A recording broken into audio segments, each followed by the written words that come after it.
Okay, my name is Mike Mavridis. This is a video to demonstrate my technique for teaching saxophone.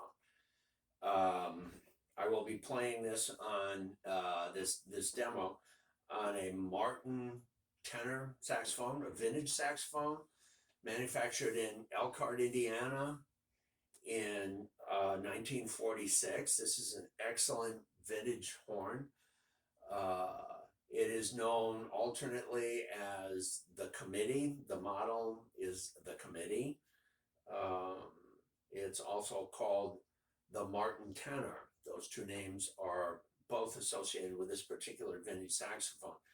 Um, there's a very great difference between saxophone and standard woodwind. Saxophone is not actually a woodwind. It's a bit of a misnomer to classify it as a woodwind. It's a reed instrument. You can call it a reed instrument, but to call it a woodwind is a misnomer. It is not actually a woodwind. All classical woodwinds, all those other woodwinds that are used in orchestral music, in big band music, in whatever kind of music. Now we're talking about clarinets, oboe, English horn, bassoon, and flute. Those are characterized by a straight tube. Brass instruments, on the other hand, are characterized by a conical tube. Okay, so the saxophone is actually a hybrid instrument. It is a combination of both woodwinds and brass instruments, and was designed and manufactured in the 1840s. It was patented in 1846 by a man called Adolf Sachs, a German. And I thank God for Germans and their capacity for engineering and inventions. The saxophone was then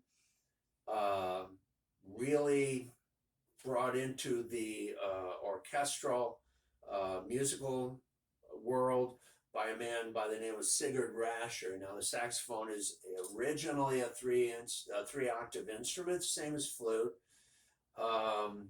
Sigurd Rascher pioneered a technique whereby it adds a fourth octave on top by use of what is known as altissimo. All this stuff we will cover it in later videos.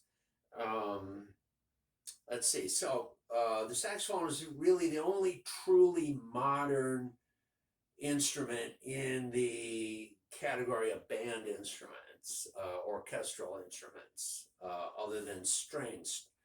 Strings and flutes have been known for, well, since the dawn of civilization. Reed flutes were one of the first instruments that human beings could actually use as musical instruments. Stringed instruments likewise have been known, for millennia.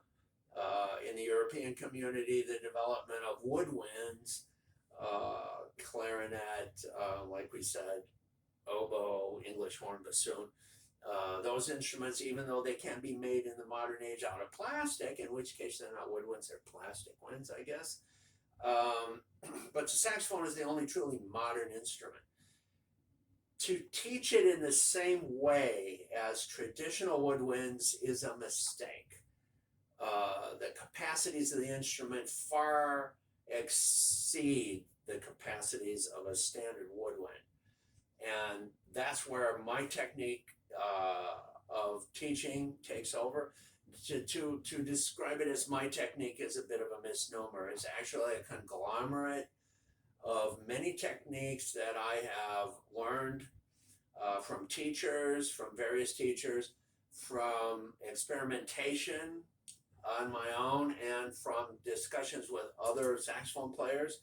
I pieced together my own technique over the years, and it's actually a conglomerate of many techniques. And actually, I owe a huge debt to Mr. Gene Parker, who is generally understood in the Northwest Ohio, Southeast Michigan region as the master of woodwinds. He also plays brass instruments.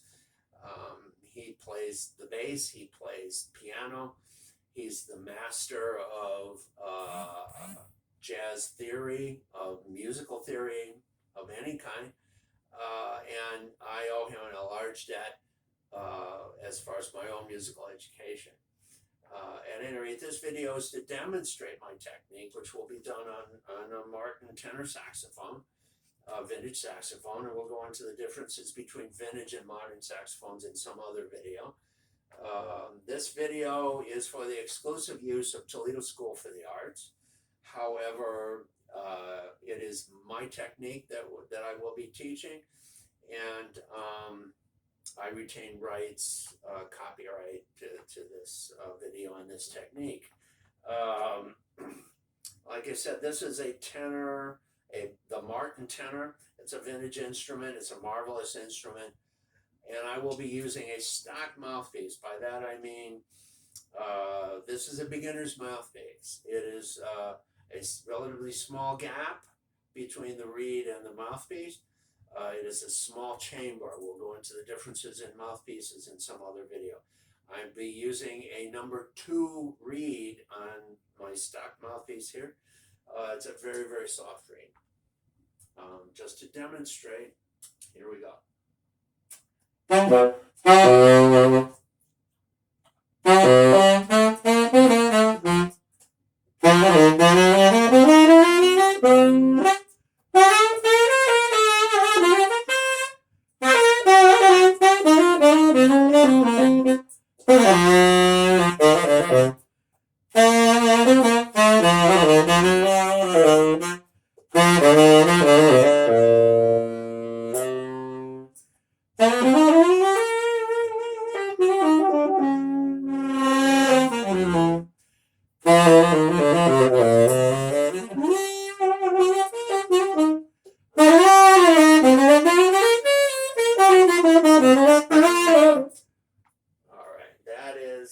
Obviously Taste of Honey in 3/4 meter, played it in a jazz idiom, and I took enormous liberties with the melody, which is another thing I'm going to try to teach, which is improvisational skills on the tenor saxophone, on any saxophone. Okay, one more demonstration. This would be a jazz tune written by Paul Desmond, recorded with the Dave Brubeck Quartet in 1954 on their album Time Out, which was a collection of jazz songs in what could be called odd meters. In other words, meters other than 4/4. This is take 5, reinterpreted as a blues song, and so I call it take 5 minus 1. Here we go.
Okay, actually missed a note there.